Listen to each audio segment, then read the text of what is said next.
Thank you. I'm glad to be here. Thanks everyone for coming. I will try to moderate a little bit, so I'll be asking some questions, but mostly I'm going to be also learning from Monica and NiCole. So let's just jump right in.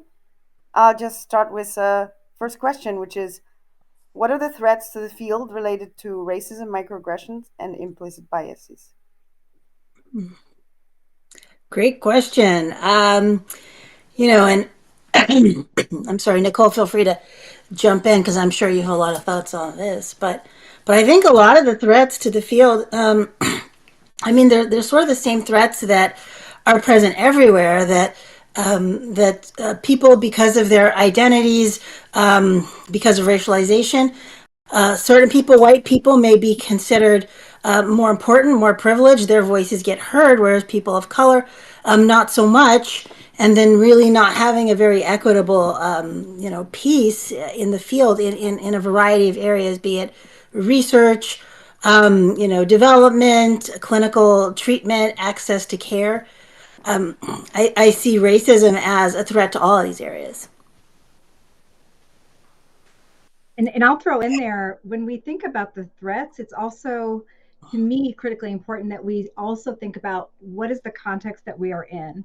And if we think about the unique context in the United States right now, which reverberates throughout the world, we are in a really unique time that has direct implications for racism, implicit bias, and microaggressions in all fields, and in our field because we're not immune to any of it.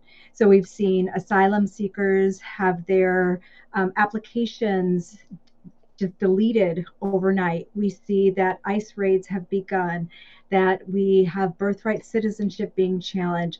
The Dismantle DEI Act is going into effect.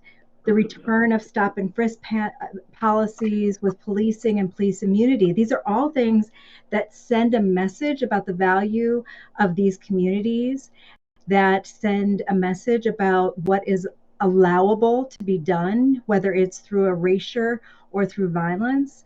And these create a context of terror and fear that will have direct implications for whether or not people feel safe to seek care, because, of course, part of the larger context is drug criminalization policy and carceral programming that have disproportionately impacted these communities.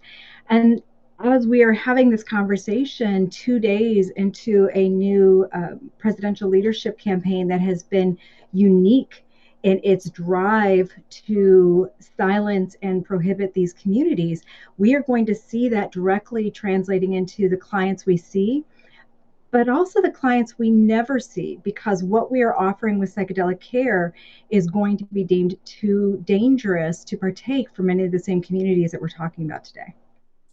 Yeah, and I can add too that these chilling effects that Dr. Buchanan is talking about, I've seen them already happening in my own professional circles, in my professional organizations, and so these aren't sort of distant or theoretical issues we're discussing. We're actually seeing the rollback of rights, of respect, of inclusion happening right now. And I am honestly, personally, afraid of where this is going. Where are we going to be 2, 3 years from now if things keep moving at this rate? Thank you very much. That's well. Let's just jump in. Maybe you can say something about the presidential orders of the last 48 hours. What about this dismantle DEI Act? Do you have you any information about that? I can try to speak on that and keep it short. These are topics that when I start going, I can go for a long time, so I'll try to be disciplined. But the Dismantle DEI Act of 2024 that's extending into 2025 is making its way through Congress, and they expect that it will be the foundation of several presidential executive orders. And it was initially set up as an effort to save the federal government money. And the idea was that they were That going was to, the pretext that of was the it. pretext. And roughly it will save $300 million, I think, which in the context of the federal budget of $6 trillion is nothing. and had some interesting things. As of 5 p.m. today, all workers in DEI federal offices are going to be on leave. Their emails are going to be shut off. And part of the original DEI, Dismantle DEI Act order was to say that none of these individuals from these offices were allowed to be rehired into federal offices, which is contrary to the way anything is done. But it also has provisions to say that this has to be applied throughout federal agencies, Wait, throughout just a federal. second, NiCole. So you're saying they were blacklisted, so they can Not never be hired for not another federal position again? not moved into another position, like fired, essentially. Yeah, so originally the provision said they were not allowed to be hired, which I mean, yes, we've entered McCarthyism where they're then blacklisted. Now, there was pushback on that there was creating a two-tiered system within the federal employee system, and they didn't want that, while simultaneously saying, but if they're not qualified, you just don't hire them. So saying we don't want to codify that into the law, but by practice, we can do the same thing of not allowing these people. And this applies to the secretary of the office who just got placed there. This as well as the people that were fighting to secure these rights and to create more equitable systems across the federal workspace. Right. And yeah, so So today they will be on leave people, as of 5. Their emails are shut off. They will not be able to communicate further, pending further executive orders. And this is an incredibly chilling time. Oh, I think I forgot to finish the sentence.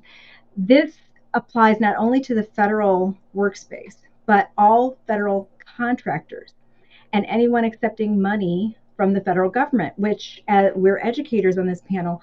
That means all of our K-12 institutions, even most private institutions, because in some way or another they benefit from federal infrastructure, and our higher ed institutions are going to see this chilling effect where you're not allowed to have trainings, you're not allowed to have grant money, you're not allowed to have any of these core infrastructure pieces, including what we teach that addresses DEI related issues. And DEI related issues, gender identity, sexuality, access and accessibility, of course, race and ethnicity, immigration. We now see where nonprofits have to also follow these guidelines. So the far-reaching effects are going to be felt and going to just be dire for how we address diversity, equity, inclusion in this country. And then, as I recently, in talking with friends in NGOs from other countries, what happens in the US then has a ripple effect throughout the world because of the way our NGOs across the world end up having to adhere often to what is happening with the US. well, we saw that also, I mean, way back in terms of the war on drugs, when psychedelics were made illegal here in the States, the rest of the world was pretty much forced to follow suit. Absolutely. So, what do you think that's going to mean, for example, for grants and research and freedom of speech and things like, I guess we're psychologists, so cultural competency courses? What I'm anticipating is that many of these there'll be an attempt to rebrand them in some way, but classes like mine, social justice and diversity and psychology and society, there's no rebranding that in a way that's going to meet these guidelines, which means many of these courses may find that they're cut from the books. Those teaching those classes are often going to be targeted. Many of us have already discovered, in fact, part of the impetus for this talk was individuals being targeted, and it clearly being on a right-wing watch list for educators that are offering socially progressive policy analysis. And we're We've going both to likely see, say that again, we've I'm both sorry. did recently. I mean, in the last year, Absolutely, last last month. month. We've seen people who are unable to attend conferences because they say multicultural in the title. Seeing grants maybe not pulled at the federal level, but the pilot programs within their institutions getting pulled, which were the setups to get the grants. When we're talking about psychedelic funding, in and of itself, that's already controversial. But when we're looking at how it moves forward, we know we have not had enough people of color participate in clinical trials. Now, if you're moving forward attempting to right that wrong, and that's part of the application packet, you may be disqualified from the beginning. So we are going to continue to perpetuate a cycle where the work is being done largely by white, often white men, straight white men. Um, it's the populations included are devoid of people of color and people with marginalized identities. And then the research that's proliferated does not include us, does not embody our concerns, it does not address our concerns and our issues. Yeah. I mean, one of the things that you mentioned kind of scares me because, I mean, where you just said people who are going to a conference with the word multicultural in the title, because there's nothing even, I would say, inherently about equity in multiculturalism. I mean, learning about appreciating, interacting respectfully with people in different cultures, that could be completely devoid of any of these hot button concerns, but just the fact that it's often it often accompanies these other things like anti-racism efforts, I think can cause people to be overly cautious in terms of what institutions are going to permit, which ends up having even a more dire effect, I think. One of And, the and that's an excellent point, because part of what we see is what I've often referred to as this proactive over compliance, where they may not have the mandate yet that says you have to cut out this type of programming, or you can't attend these kind of conferences, you can't do this kind of research. That may not be codified as of this moment, but we're already seeing institutions moving towards compliance with where they think the law will go, what they think may cost them grant funding or funding from state and federal agencies going forward. And so the chilling effect is already being felt, and it's already being seen. And this is only day 2 of this administration. So where we extrapolate where we're going to go and how these programs are going to be cut moving forward, it's dire. we I remember having a discussion with Monica about renaming, now maybe perhaps out of necessity, some of the terminology that has become sort of hot buttonish to, um, how do you say it, stay one step ahead of the attempts to quash and quench and destroy the research that good people are doing. So, I mean, you have to maybe start to be preemptive about, if you know, if you think that things are going in a certain direction. Now we're going to ban the term critical race theory. You have to stay one step ahead and just call it something else until, just, I don't know, what's your feeling about that? Yeah, I think we're going to have to, but that being said, people are going to figure that out soon enough, and whatever we come up with, they can just tack that on and say, we don't allow that either, you know? Well, I think if you're clever enough, you may find common enough words that Yeah, that they can't it'll be. be hard. You'll just make it very hard for them to really. I think bringing up the critical race theory is actually a good example because the way that this has been villainized and demonized is based on assumptions that aren't even accurate in terms of what it means. And not to mention, I mean, these were some theories that people came up with, you know, decades ago to describe things that we don't even need theories for anymore. We know they're true. They're proved. There's no theory left in it. It's all proved through science. So we don't even need to use the word critical race theory. We can say, what science has found about, about how racism functions in our society. But somebody decided this was a threatening word and attached everything to it that was related to anti-racism efforts and said, okay, that's bad now, you know?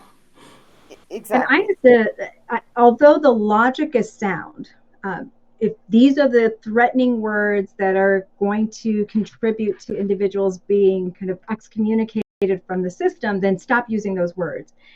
My concern is that that is another way of proactive compliance. And that is historically, we have lots of precedents for how that is incredibly dangerous. And it will never be good enough. We will never be able to comply enough if the goal is to erase our contribution and our presence.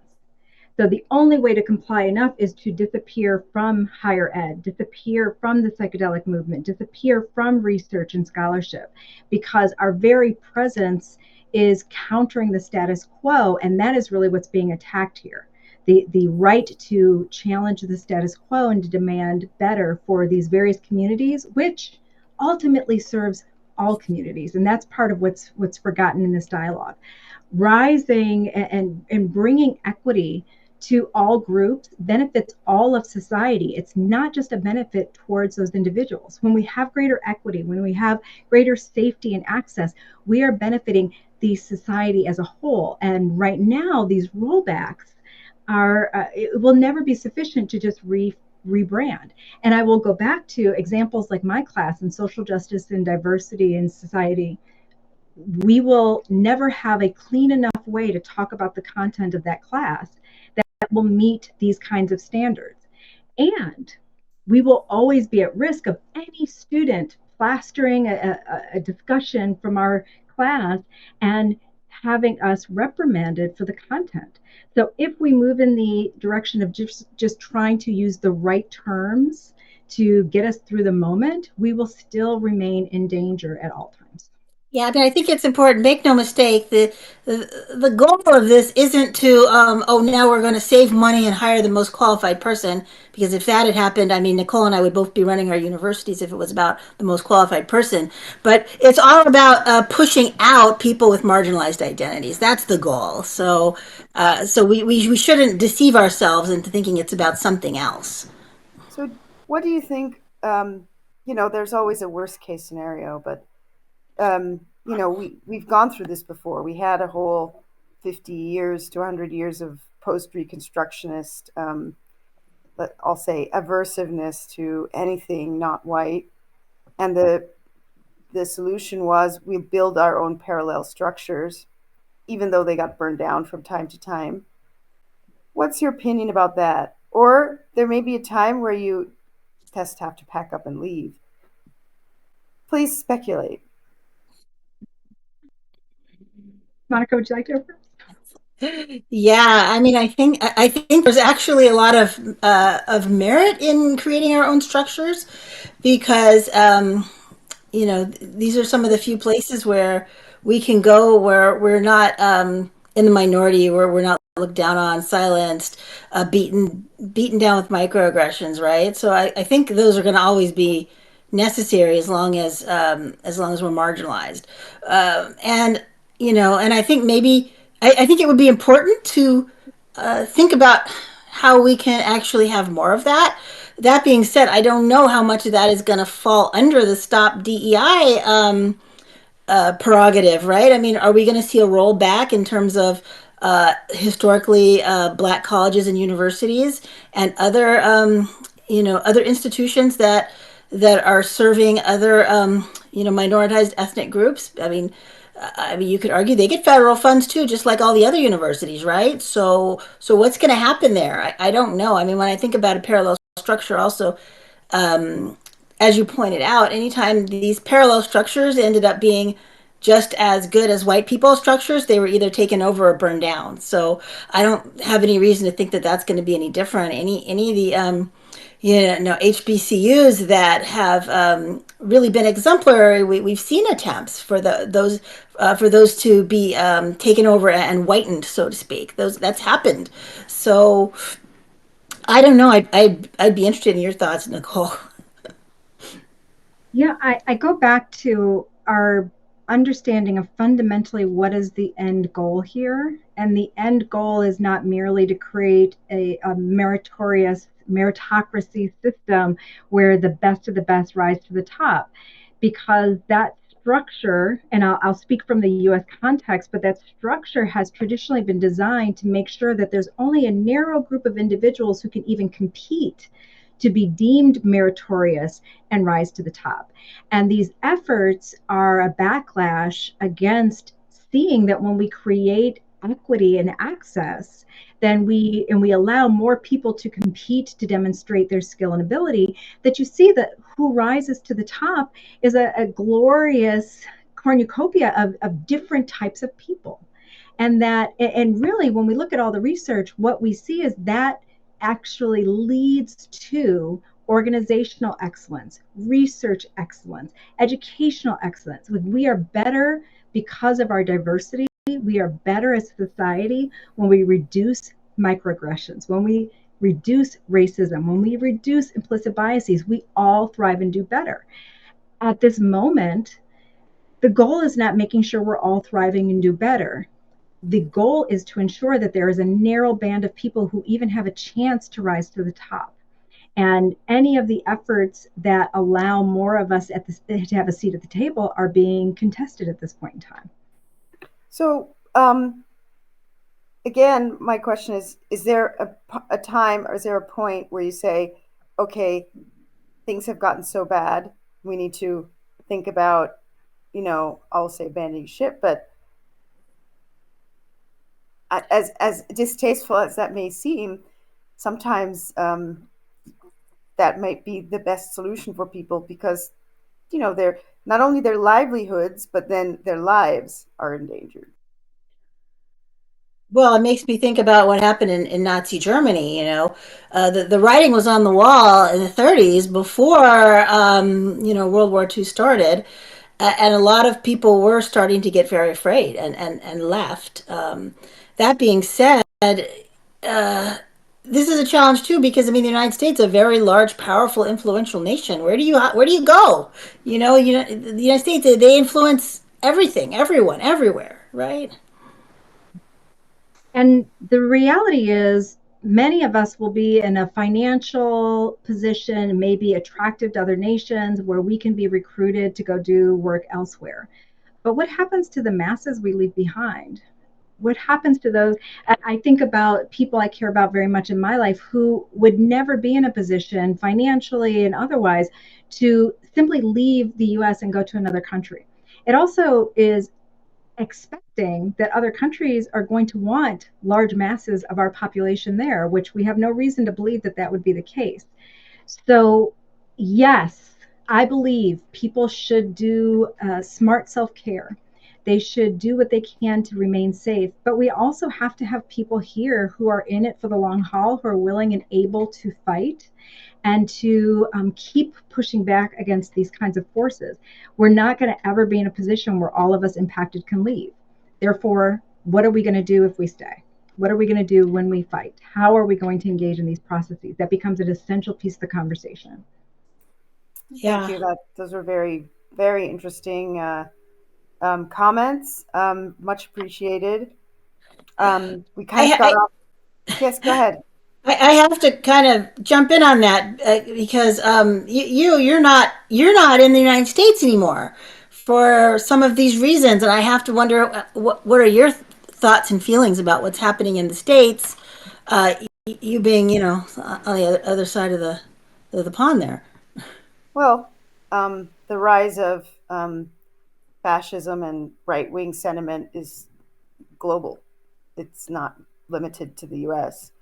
I guess the shocking thing about maybe the U.S. is how fast Mm. the um, the changes are occurring. I mean, we have I'll say negative changes. We have Viktor Orban in Hungary and things, but there's still just like you had civil service, which was had a large inertia to prevent the worst excesses of perhaps the first Trump presidency. Now you have people who become very savvy and are able to make very drastic changes very quickly. And as the government attitude changes very quickly, the population's attitude change because now you give people permission to behave badly. And when the government gives permission to the people to act on their worst um, impulses, then the downfall can go much quicker than than you might think. And one of the things we have in Europe, as I said, we there, you do not escape the rise of the right, but on the other hand, there are some very deep um, seated, uh, I'll say, functionaries and norms, and also a history of war, which still influences the ability of the population, I would say, to fall into dem prevent them from falling perhaps as quickly into demagoguery or um, right wing tendencies or mob rule or oh, you get up in the morning and there's somebody in front of your door saying, "I'm very sorry, but we have to kill you today because we have to be safe." As happened in Rwanda, overnight, perhaps.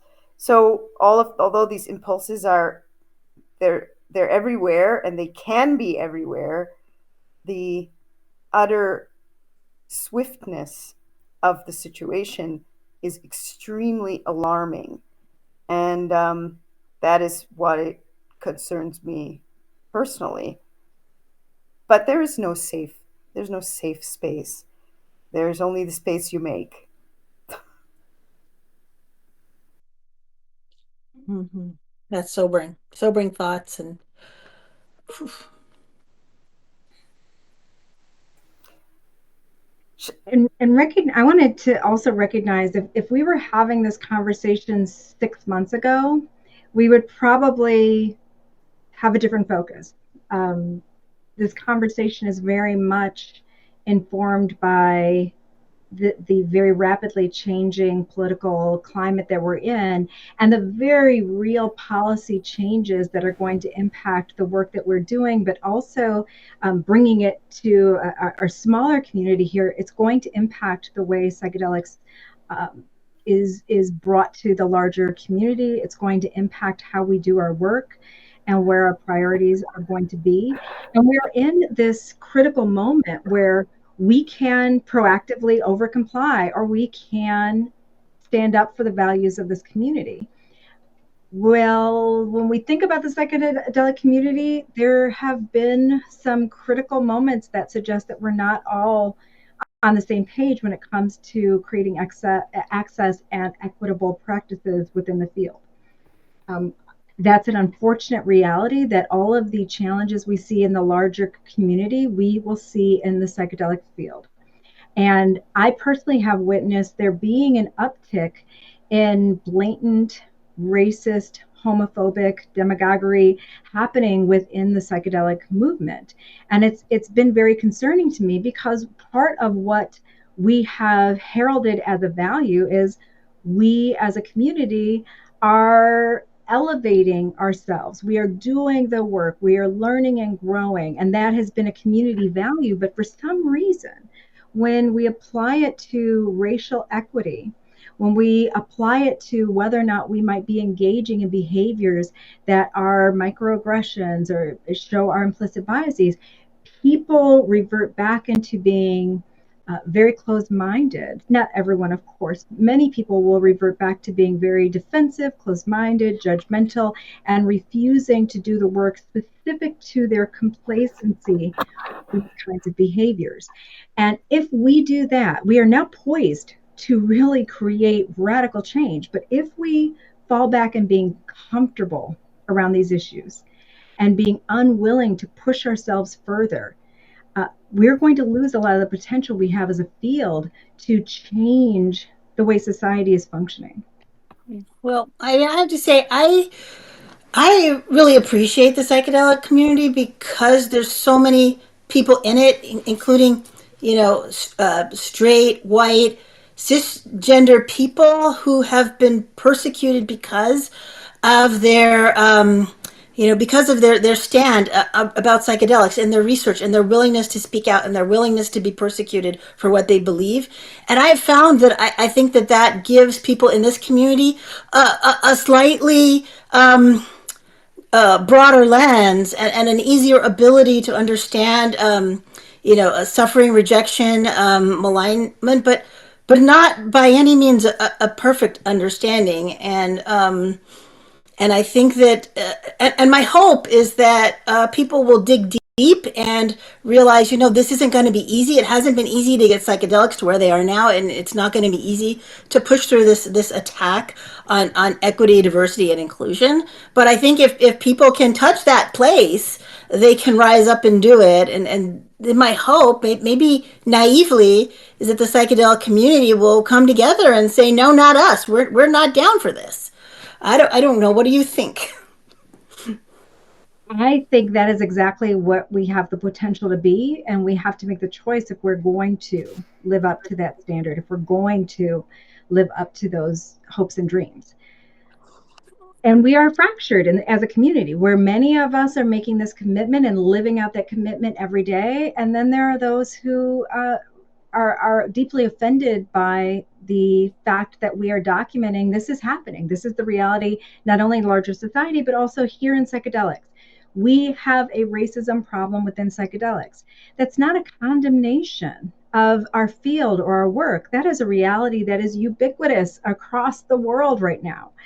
But we can stand up and do better. And to do better, we're going to have, we talk about what does the medicine bring to you and what are you going into with your mindset regarding it. How many are doing the work to directly counter their internalized racism, their implicit biases, their tendency to act on microaggressions? How many are doing the work to say, I want to create a more equitable world, specifically for marginalized people in our communities, to bring them into the fold and create equity? We can create so many positive changes if we decide to take a more courageous stance as a field and move and forward these issues. The question is, will we commit to that? Will we take that forward? And will the very powerful among us, the very influential among us, join in saying that this is a priority and then living the values behind that? Yeah. Yeah, 100%. 100%. Um, Gosh, I had something that I wanted to say that was related to this, but I was so distracted and riveted by your your bit there. But but I think another thing that I wanted to bring up though is, well, first of all, I mean, I love this community, which was why I continue to be a part of it, even though I keep getting kicked and beaten down by it. Um, in fact, I mean, even I think I can speak. Our attempts to build a better infrastructure have been very challenged by these deeply entrenched ideas about who should have a voice and who should be in charge. And and I lived a year of this on the board of an organization that blew up and is now trying to rebuild itself. But the Board of Psychedelic Medicines and Therapies, when several of us, people of color, were brought into this organization that was just getting off the ground. Mind you, many of us had a role in designing it from the get go. And on the the first board meeting that I went to, um, the the some white person said, I think we should all make so and so the chair of the board, a white man. And my first day there, I'm like, I don't know, do I say like maybe we should think about this and see who else wants to run to be chair of the board, and not really feeling empowered to make a change at that point, since I was brand new and trying to figure out what's going on, only to discover that not only did that then give us a white chair of the board, we had a white male CEO, a white male attorney, and in fact, the organization was controlled by white males. Nothing wrong with white males. I married a white male, so I love white males too. But the problem was that they were not willing to make space for the diversity of people who were at the table, which ultimately resulted in the traumatization of women of color on that board, myself included, and everybody ending up having to resign at the end, because that's how entrenched and how difficult it was to get past this, even among people who were all excited about psychedelics and had good intentions. And I think Thank many of us you. can point to organization after organization that was okay until issues around racial equity, around equitable access, negative experiences that have happened regarding implicit bias and microaggressions, that once those came up, and to be clear, I consult with many organizations, these issues always eventually come to the surface. That is not unique. That's not unique to our field or these organizations, but how we choose to deal with it sets the tone for everything. And very often, successful organizations find themselves in deep struggle and crisis when these issues come up because no one knows how to handle them effectively, and they're not willing to do the very deep and often painful work to work through these kinds of challenges.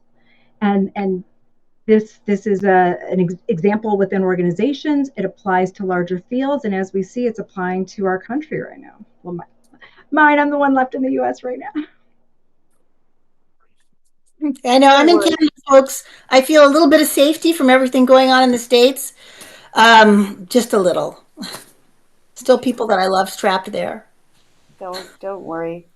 Don't worry. We're all in this together. As I said, there's no safe space. There's Yeah. only slightly, maybe temporarily safer spaces that then, you know. So, Yeah, yeah. One thing I've discovered is no matter where I go in the world, I'm still a black woman. So there you yeah. go. University of Ottawa, I'm still a black woman. Yeah.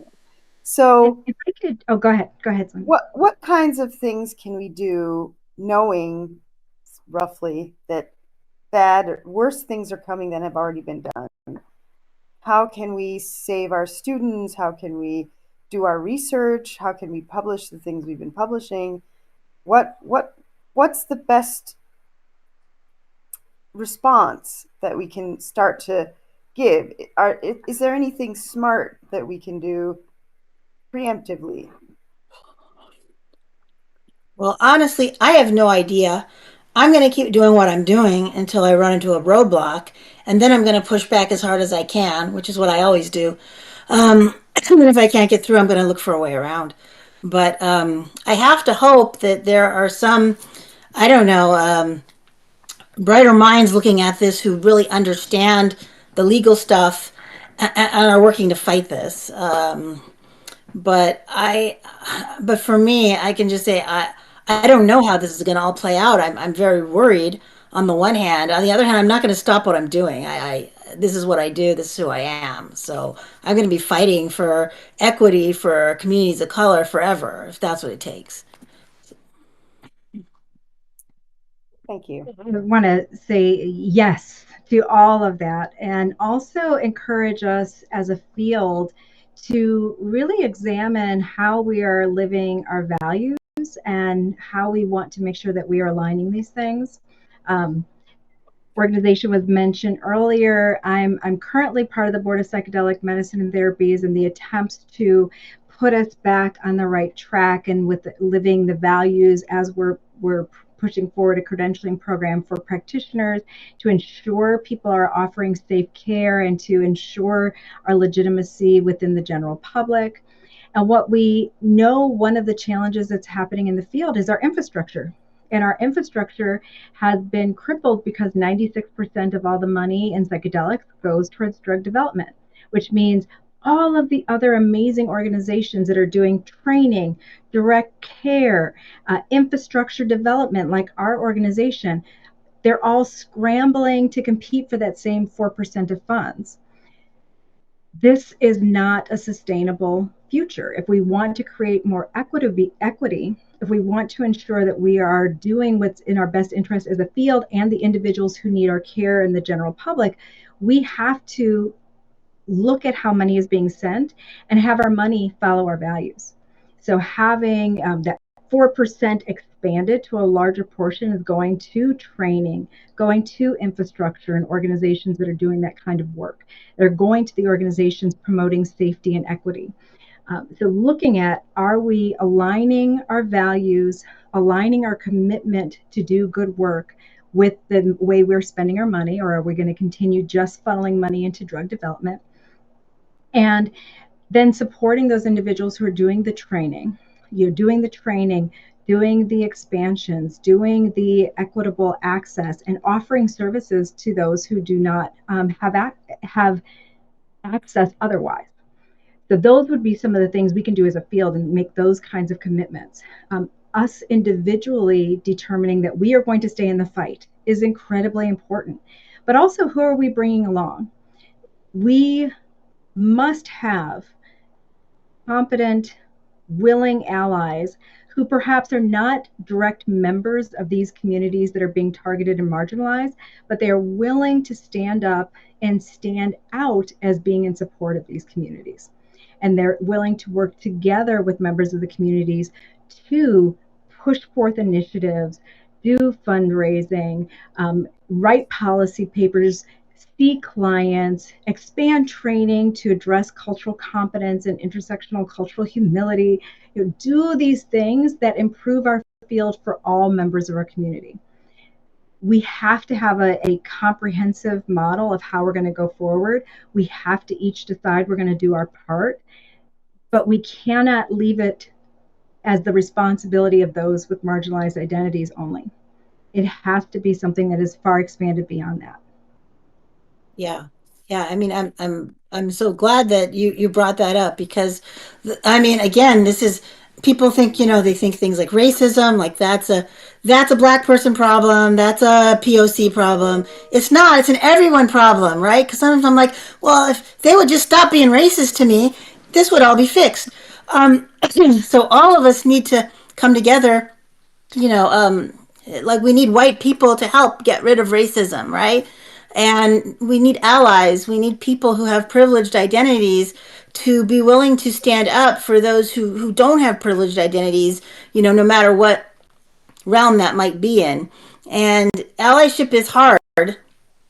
And so a lot of times I think a lot of people want to be white allies, and then they step out and they try to do something to support people of color, and then they realize that they're being attacked, and they're like, oh my gosh, I didn't sign up for this, I didn't realize, I can't tolerate this, and then they're not allies anymore. And I think it's important that people realize that allyship means, kind of by definition, that you are going to get some blowback from other white people.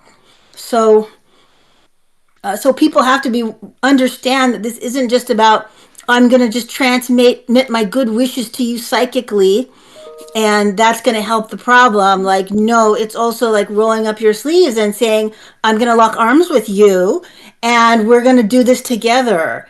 And we need so much more of that if things are going to change. This isn't like, I'm going to do this in my armchair. I'm gonna smoke my cannabis and put the good vibes out there. Like, you've got to like do stuff too. And I often hesitate to ask people to do stuff just because it's the right thing, or do things just because it will help those people over there. It's really important that we all understand that our fates are interconnected, and that addressing racism is as much about people of color as it is about white people, and that those with privilege have a high price that they pay for these structures that give them privilege but also offer considerable constraints, fear, and danger for them as well. We all are elevated when we've conquered racism, when we've addressed homophobia, when we address sexism, where we all do better. And so also encouraging people to find their personal reason for why they're willing to stay in the fight. Don't do it just because you knew this person and they encourage you to do it. Do it because you understand that this is personally important to you, and do it in collaboration with people that are impacted.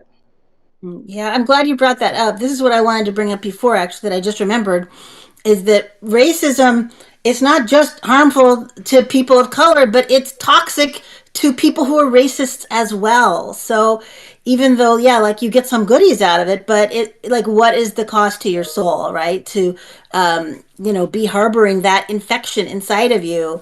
Doesn't make you a better person, ladies and gentlemen. It's a kind of poison that infects your whole being, and also you pass it down to your children too. So if we think about the kind of world we live in, we want to rid ourselves of this infection, you know, no matter who we are.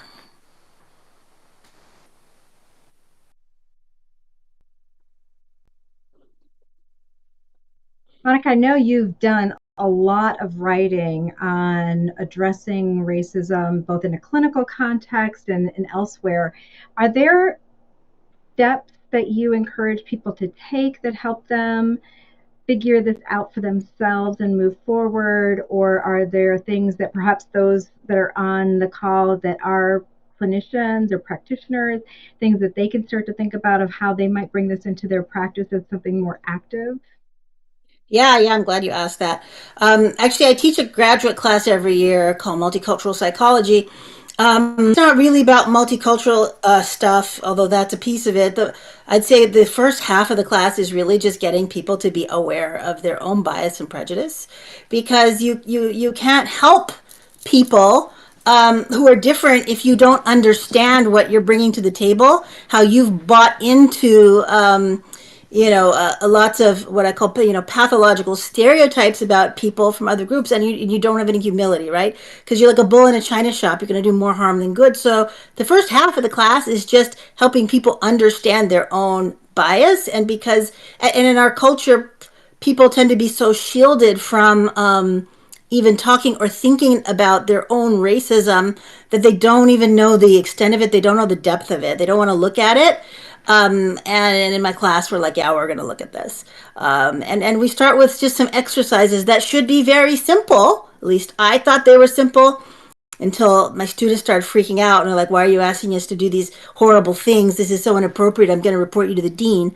Um, and things like, okay, have a conversation with someone of a different race than you and ask them what their experience has been as a person of that race. And then you talk about your experience. Now pick a friend, not even a stranger, not a client, somebody that you know, that you're friendly with, and have that conversation.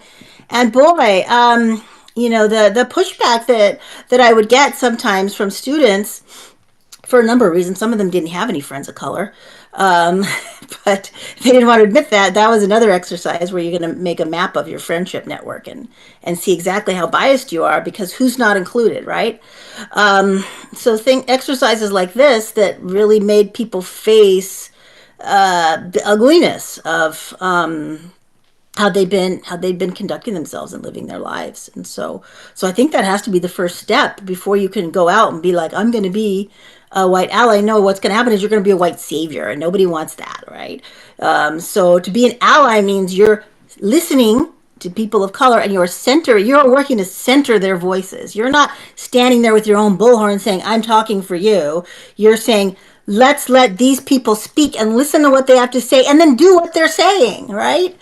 So that's what being an ally is about. And people mix that up a lot. They think, oh, I'm going to come in and I'm going to be the savior. I'm going to, like, donate money for starving children in Africa, right? That's like a classic white savior move. But what are you doing to give voice to give voice to people of color, right? That's the ally move. Thank you, Monica. So we're going to wind it down, and so we can move to the question and answer session. Um, I would like to ask, how can we create better opportunities for people of color to be represented in psychedelic research? As I'll make that the last question before we open to Q&A. You want to go first? I have a Yeah, ton of I thoughts. lots of Go ahead. things. I've said all these things before, so I don't need. I'm like, oh, do you want to hear it again?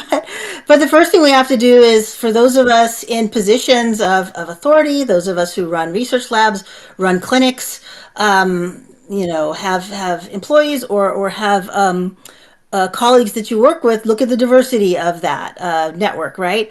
What can you do to bring in more people of color? You can bring in, like, I'm a professor. I can choose who I bring in as my graduate student.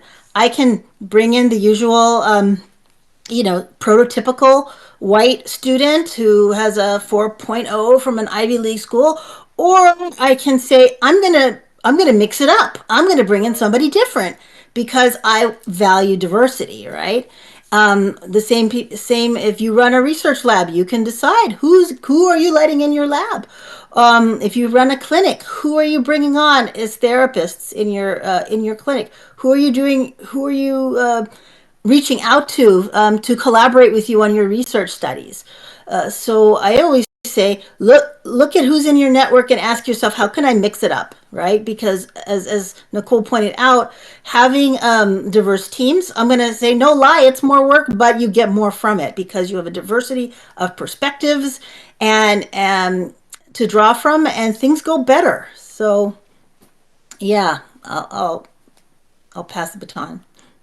And I'm going to co-sign, and that's not just opinion. There is a bounty of research that supports the diverse teams function in ways that are far superior. When you look in the sciences, they tend to have more patents, they tend to have more global impact. When you look at marketing, they tend to create marketing and solution and products that appeal to a greater portion of the population. So those companies make more money. So, kind of the bottom line piece that many organizations are looking to is they are enhanced when you have diverse teams that learn to work together and work through the challenges of doing so. You have better problem solving, more useful solutions for general population, tend to have larger impact and more global impact. Diversity makes us all better. But of course, we're not going to get anywhere if we don't first acknowledge that there's a problem. And this is where I have seen countless organizations, fields, and sadly, our psychedelic community often struggle with this very first step. They don't want to acknowledge there's a problem. We all have ways that we can say that, well, that problem isn't about me, or I don't do those things. And nobody's immune to this. When I think about how do I want to step in and be an ally to groups that I don't experience oppression, and I think I need to think about that and understand that I am part of the problem. I benefit from their oppression. I will benefit if I counter it, but I am experiencing benefit now from other groups being oppressed. So now, how do I disentangle myself and fight against that? So, acknowledging that there is a problem, acknowledging that I have a role in benefiting and in challenging it, and then learning what I can do to do better, and acknowledging that this is a lifelong process. One of the examples I often think about is, how am I an ally to members of the trans community? If I look back 5 years, I probably had some things that were cringeworthy. I know I had some things that I look back at and they were cringeworthy. And my hope is that I will continue to grow so that when I, if 5 years down the road, and I look at how I am an ally now, I'll still cringe because I will have grown and developed and gotten so much better 5 years from now that who I am in this moment seems inadequate. That's where all of us will know we're doing good work when we are continually developing and evolving in our understanding and our ability to act as effective allies. And we have to think of these as not only individual challenges, but look at structural challenges. How is the field set up in ways that support status quo and the exclusion? And then how can we interrupt that status quo to create greater access and to create a larger commitment from the broader community to dismantle oppressive schemas and processes within the field? Yeah, And and that's what it's training. Go ahead, go ahead. oh, I was going to say, just to kind of piggyback on what you said about how, when we have these diverse teams, you actually make more money. It's better in all these measurable ways. And I think it's important to point out, though, that like racism is not logical. And in fact, what we've seen over the decades, over the centuries, is people will go out of their way and even at great cost to themselves to enact and uphold racism. So I think people also need to ask themselves, what is it that's compelling them to act in these ways when they have nothing to gain in terms of harming others? And I think that's part of the psychopathology, our cultural psychopathology, that we do things that harm ourselves, all of us, that keep this going. Okay, thank you very much. I'm going to open it up for questions now. So let's move to our audience, and you guys go ahead. Let us know if you have questions. Here we go. I think we have some already in the Q&A. Wow, I got 4 comments here. Let's see.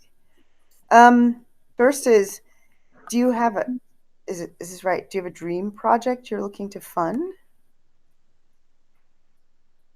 That's the first comment. So who wants Yeah. to jump in?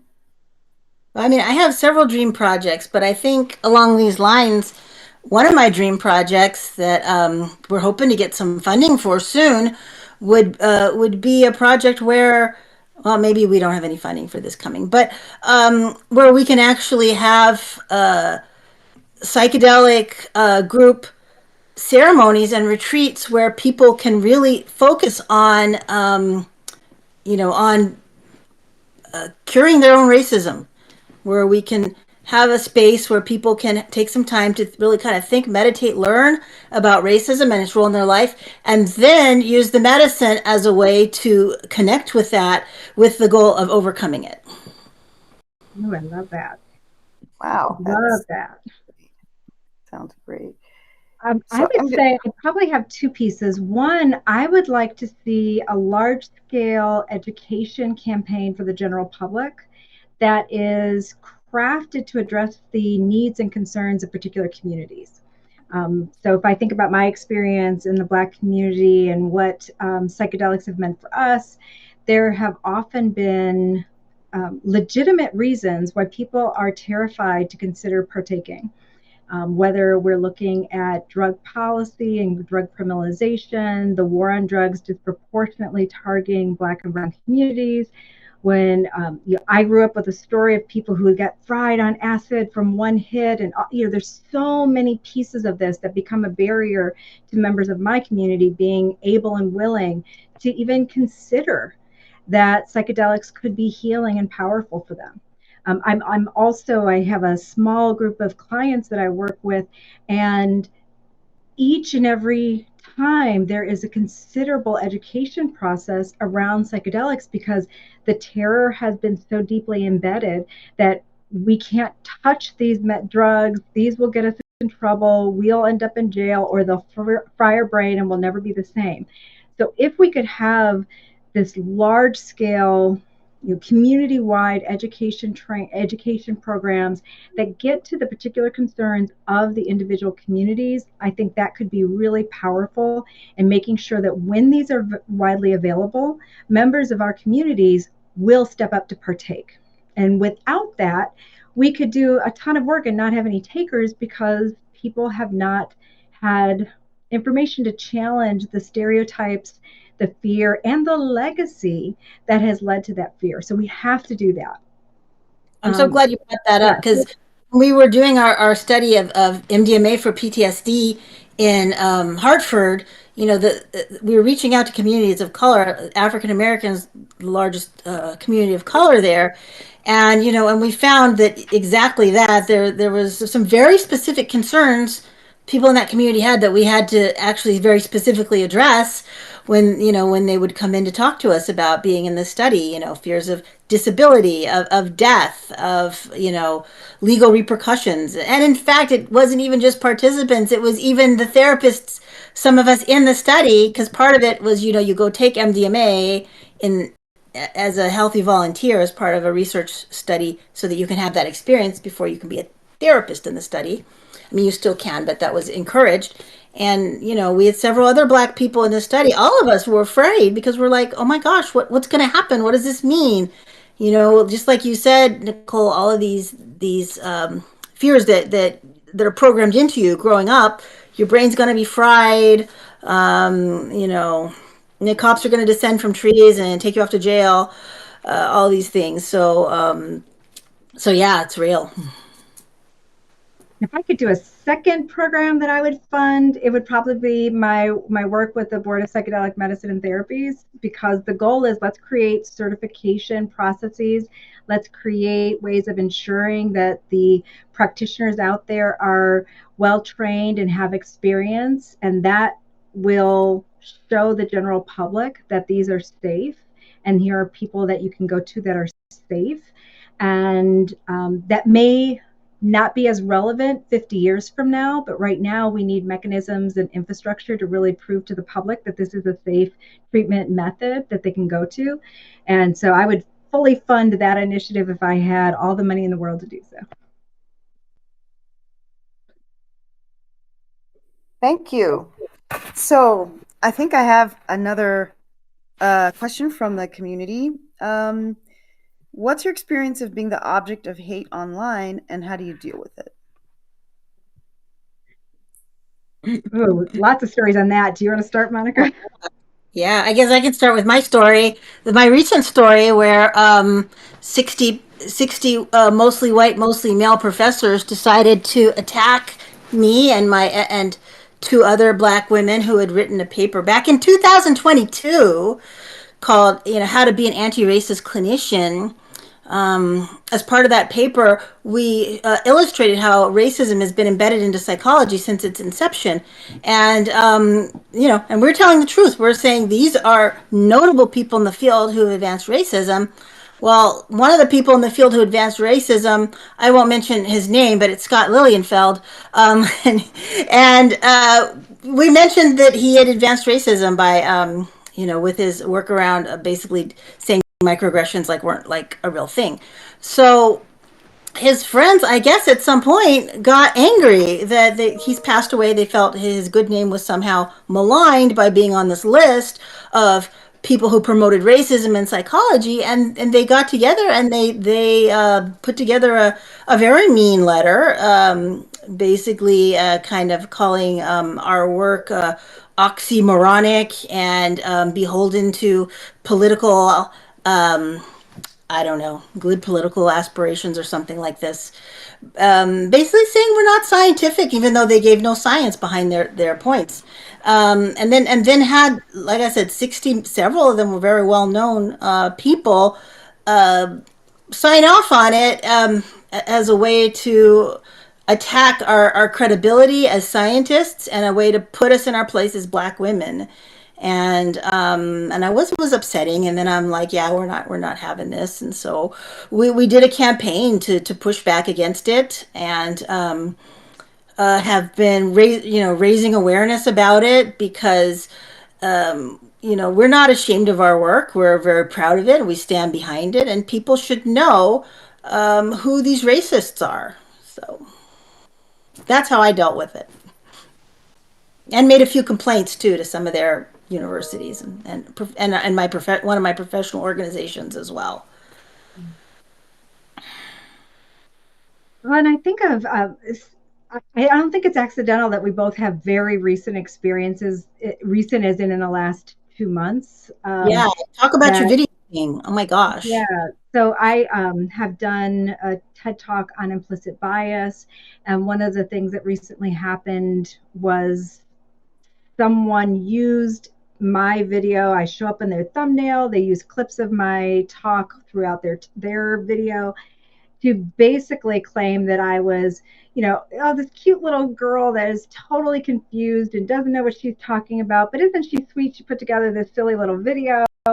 Um, and, it was kind of a paternalistically nice video compared to some of the really overt attacks that Monica is describing and that I've certainly have experienced in the past. But it was one of the first times that in the psychedelic community, someone had directly come and targeted me and come after me and then highlighted that they were talking about me throughout the entire talk, which was a bit surprising. Because you could feel good, like, oh, I've risen to stature that people want to take me down, but it's disconcerting at the very least. And so part of dealing with that is being public and talking about the issues, having forums like this.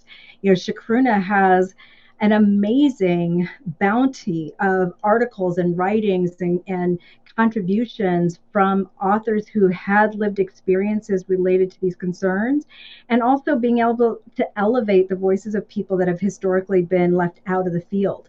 And one of the things, Bia and I have an article on their website that's talking about hate in media spaces in the psychedelic community. And part of what happened there is analyzing what are the comments and responses people are having to Black Lives Matter endorsements, I guess, for lack of a better word. And how is hate being manifested in these? And we found consistent themes, and we published what those themes looked like. And sadly, those themes are still evident, dismissing it, saying, well, we're actually racist because we even talk about it, versus it was racist because it happened in the first place.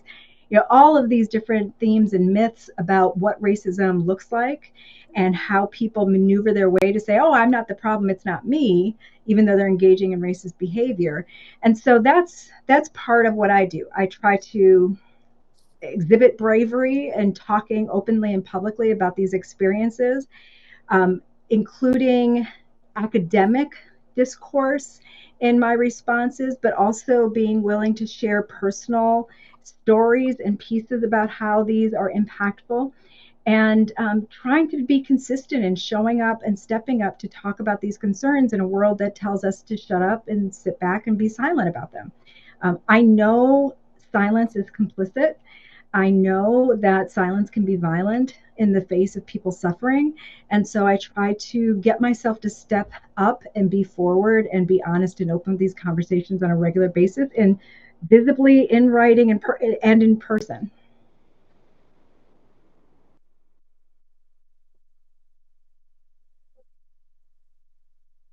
Thank you very much. So let's see. Um,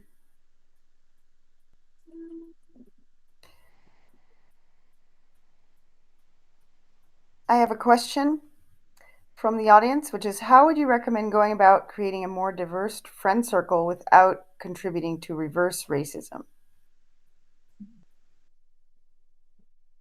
Well, first, I think we need to say that there's not any such thing as reverse racism. That's just I don't know. I want to call it pseudoscience, but I'm a science. It's just a made up word that doesn't really make any sense. But I think I know what you mean. But the reason it doesn't make any sense is because racism is a system. It's a system that advantages white people and disadvantages people of color. So you can't have reverse racism unless there was some system whereby black people as a group could go and oppress white communities, which we can't really do. I can be prejudiced against a white person, but I don't like really have the power to oppress white people on any sort of measurable scale. So that's really not a thing. Um, but and I don't know why that would necessarily get in the way of diversifying your friendship circle. It doesn't mean that you're telling white people they can't be your friends anymore. It means you're bringing more people of color into your circle. So I don't know. Now, maybe you have some white friends that aren't going to like that. Maybe you have to get rid of them because they're racists. But that's not a reverse racism. That's just getting toxic people out of your circle. I don't know. Is there more you would add, NiCole? I Yeah, guess I would and I'm say, wondering if the comment was also about this idea of, if you step in and you're like, I want to be your friend because I'm a white person and I want to know black people, like that could be off-putting, that could create other weird dynamics. And part of what I would encourage is to think about, where could I naturally create either problem solving relationships, because we know that when you have diverse groups that are conquering a problem together, that tends to foster more egalitarian relationships. So is there an initiative that you feel is important that you want to fight? If you're concerned about abortion access, are you doing something in that domain? Because you'll probably, if in working on that problem, you will come into contact with people that don't share your demographics, that you can develop a genuine and honest relationship with. If you Yeah. seek out learning circles, you're likely to find other people from diverse backgrounds who are seeking out learning and expanding their social justice focus, or their learning in whatever domain. What can be challenging is that often when we're like, I'm going to go make a black friend, we do it in a way that's really inauthentic, and that might be very difficult to kind of be our natural self. And that can become a barrier. So thinking about, what is it that structurally has made my relationships so far so narrow? What had, for most of us, we've met different people. What was the barrier to developing a genuine relationship with that person? And what might I do differently about that? but also doing some deep reflection on what do I bring to the table. You know, if I have somebody who's a new relationship and in talking with them, they are engaging in behaviors that feel oppressive, I'm not going to want to continue to engage in that relationship. So, what might I be bringing into the relationship that's sending the message that I'm not ready for a diverse friendship network? But Yeah. so And thinking about where do you go? Go ahead, Monica. oh, I was going to just say that we have a very diverse society, and if you don't have any friends of color, I'm just going to be blunt. It's because you're rejecting them. So you need to think about how you have rejected people of color and not given them the opportunity to be part of your group before you can move ahead. And that could be like Nicola said, maybe you've pushed them away in subtle ways through racist behaviors, or you haven't wanted them in your circles because you've embraced negative stereotypes. And I don't mean to be harsh, but I want to tell you the truth, okay? And the truth is that it's very likely you're doing things to push them away.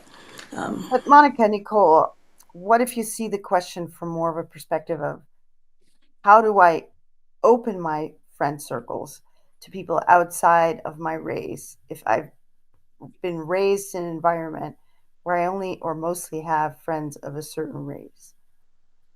Looking at Yeah, it from I want to that go back to perspective. some of the pieces of looking at where are you, and it's harder to make friends as adults. Let's be clear about that too, because It we're is. typically not in spaces where we get the opportunity to do that. So we have to evaluate where are we in the world, what's the barrier to even being in proximity, and then how do I change that?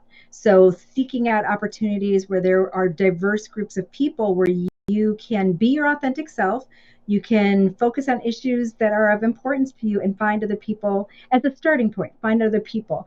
I would also encourage people to start committing to learning, watching videos, reading, having discussions with people that can help address some of the necessary blinders that go into us having friendship groups that don't include other kinds of people. There has to be something structural and potentially individual in place that's made it so that you don't have those relationships, you haven't encountered those people. So and that ends up then leading to thought processes, areas where we don't have awareness, whether it's awareness of what's happening in society or awareness of what's happening with ourselves.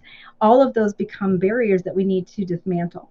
So doing things to educate ourselves on other people's experiences, on what are the challenges, being in challenging the spaces that we're in so that we have an opportunity to come into positive contact with other groups of people. It will, for some of us, have to be a deliberate, intentional decision that we're going to expand our network. And to do that, we're going to have to be uncomfortable. And that perhaps is one of the biggest barriers. Being around people that are different from us will at some point in time make us uncomfortable. Whether it's having to learn how to eat with different utensils or how to acclimate, become accustomed to a different kind of food, or to be challenged on a phrase or word set that we didn't even know was insulting, but now the person brings it up. And I'll tell you, if you can embrace that discomfort, if you can take it as this moment of discomfort is helping me learn and grow and be better as a human throughout the future. And so I'm going to take it, I'm going to learn from it, and I'm not going to try to run from it. We can do so much better, and that will communicate to the people that you've met that you are open and ready for these relationships. But so often that discomfort we take as proof that this was wrong, proof that the other person was bad because they made us feel this way, and then we try to either hostilely or more subtly shut it down and walk away from it. Yeah, I would challenge people, look for an anti-racist organization in your community or your place of work or your university, and go join it and say, I you can just say, you can be honest and say, I don't know much about this, but I want to learn more and I want to help. And I guarantee you people will be very happy to educate you and help you learn and grow, because that's what they're all there for. And you probably make some friends too. Thank you both. I have another question. Who do you find an inspirational leader in the psychedelic community?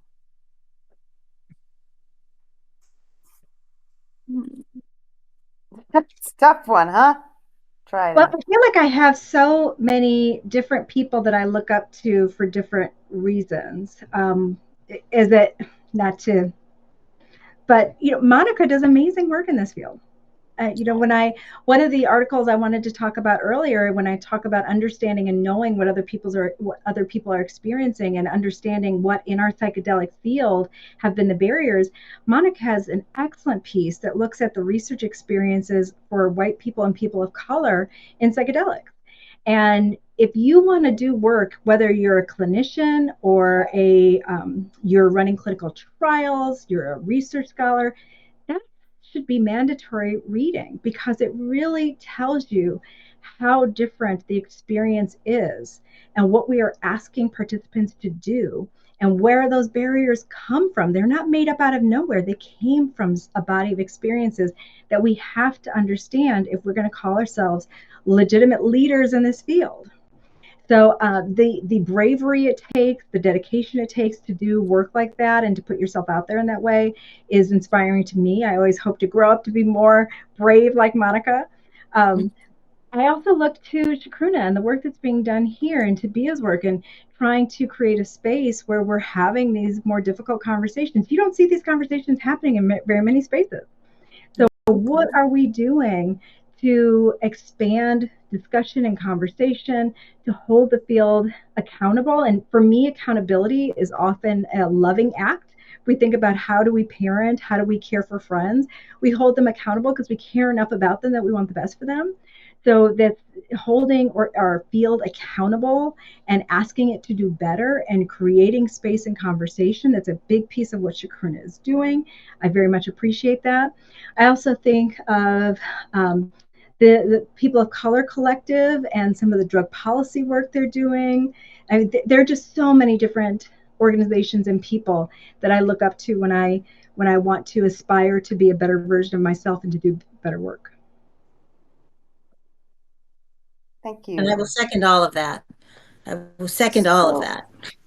we have a question about the tension between um, social justice movements or and anti-Semitism. Does anybody want to say a few words about that? Oh yeah, gosh, that's sort of also been um, at the top of some of the stuff that I've been dealing with as well. Because one reason, actually, I mentioned those 60 scholars attacked me. One reason that they attacked me is because the person that I had mentioned who had been promoting racism, Scott Lilienfeld, was Jewish, and a lot of them felt like that they had to defend their Jewish colleague from being potentially labeled as a racist. So I think that there's been a lot of agitation lately, and I think a lot of this has been triggered. Well, I mean, a lot of this has been brewing anyway with the situation in Israel and Palestine, because we have a horrible situation there, and I think at the moment a lot of Jewish people are not feeling included in DEI efforts, and so the solution has been, well, let's dismantle this whole social justice thing, and so that's been a problem, that's been a tension, and definitely something important we need to work through, because social justice is for everyone. It's absolutely for people who may be suffering from anti-Semitism, and we have to make that very clear. But and it's also for people who are being experiencing genocide in Gaza, right? So we have to be clear that it's for everyone who's being marginalized. So I don't know if you want to add to that, NiCole. Yeah, I would encourage people to critically examine how that got paired together. That if you say, I looked at the question, Black Lives Matter is somehow anti Semitic. If I say women matter, that doesn't mean that I'm saying men don't. Simultaneously, if I've been saying Black Lives Matter, it's not saying Jewish lives don't matter. It's not saying white lives don't matter. It's a context where these lives have been devalued and we're proclaiming our worth and our value but that does not go to the exclusion of any other group of people. And to make that pairing has traditionally been a process of fracturing groups that would naturally be aligned. And historically, Black and Jewish people have had many collaborative efforts to advance social justice. So to see that particular connotation that Black Lives Matter is anti-Semitic, I would say let's interrogate where that even came from, because that feels like one of those deliberate efforts to create friction and to interrupt a collaborative allyship that has been successful for decades. And there is no, when I think of any of the groups that I don't belong to, that I care deeply about, I don't ever have an issue with them having private spaces where I'm not welcome in that moment, or having initiatives that are directly for their betterment that don't directly benefit me. So I'm often confused when other groups feel like, well, if I'm not welcome because there's a conversation among those group members that's against me somehow. I feel like that's an entitlement that often is connected to elitism and privilege and racism that we don't talk about. But every community has a right to have their own space and to declare their value and worth. And that doesn't have to be slamming or getting or denigrating another group. And when people tell us that we are doing that, we need to fight back against that, because it's dehumanizing to then say, well, you can't have a proclamation about your group because that somehow is denigrating another. There's those don't have to be connected. And we have traditionally had excellent collaborations that have led to powerful changes that we cannot allow powerful forces to encourage us to dismantle ourselves. Yeah, very well said. Thank you. Thank you very much. So, let's see. I guess we can do one more question. Do I have any here? Yes.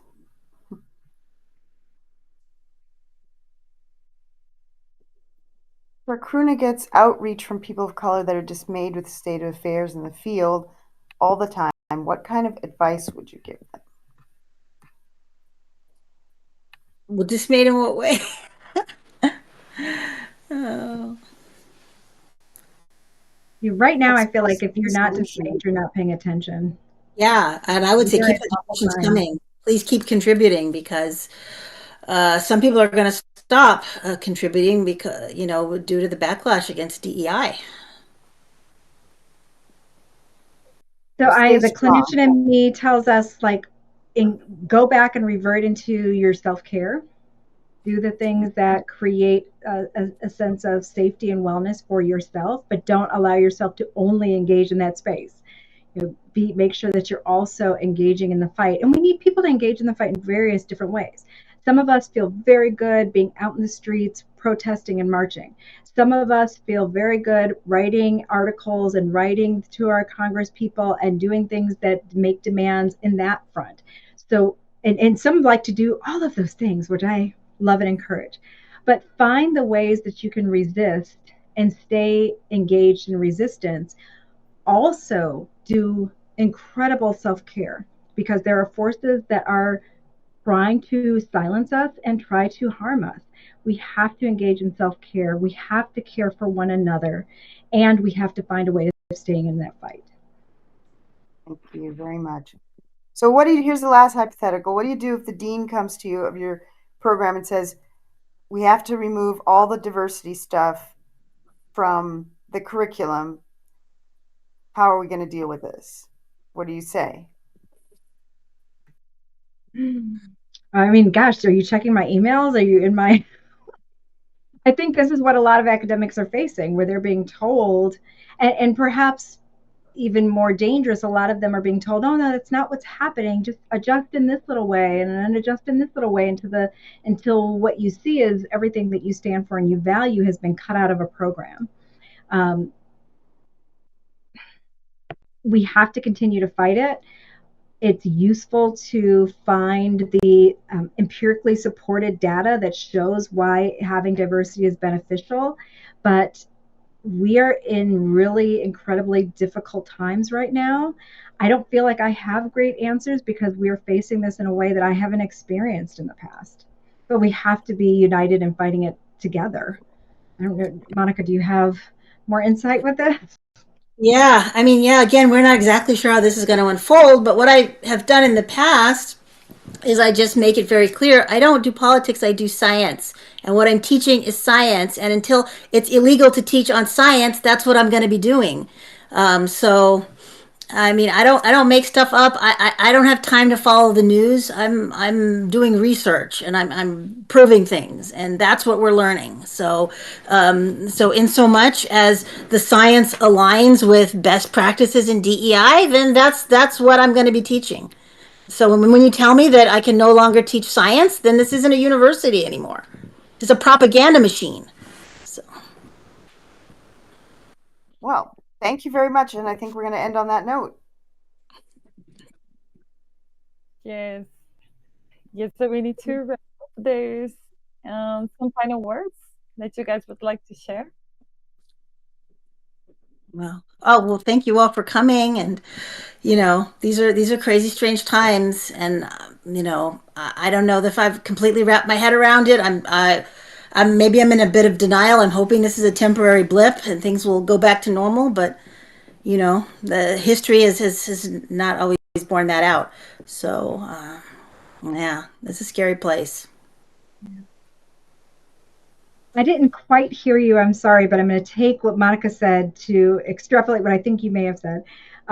But yes, first, thank you so much to Chacruna for inviting this panel and for giving some space for us to counter some of the recent and historic ways that work like ours and people like us have been marginalized and silenced in the field. And also for encouraging the field to continue to strive for better. I think that's incredibly important. That's in essence the main goal of this work today is how could each of us individually and collectively advance the field to do better. And so thank you. Thank you for inviting me and having me here today to talk about this.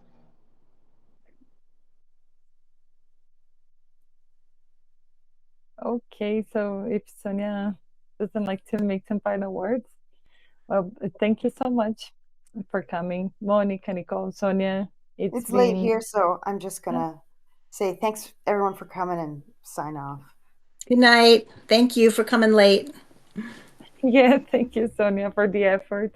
It was a very important conversation, especially at this time. So thank you very much for coming here, sharing your perspectives today. Also, a big thanks for the audience for the participation. And if you appreciate the work we do at Chacruna and would like to help, you can support us by becoming a Chacruna member through Patreon. Besides receiving many benefits, you can find other people who share a vision of the world where plant medicines and other psychedelics are honored and protected. So please check our website and our social media to find more information. And thank you so much, everyone. And I hope to see you in our next events. Bye. Be well.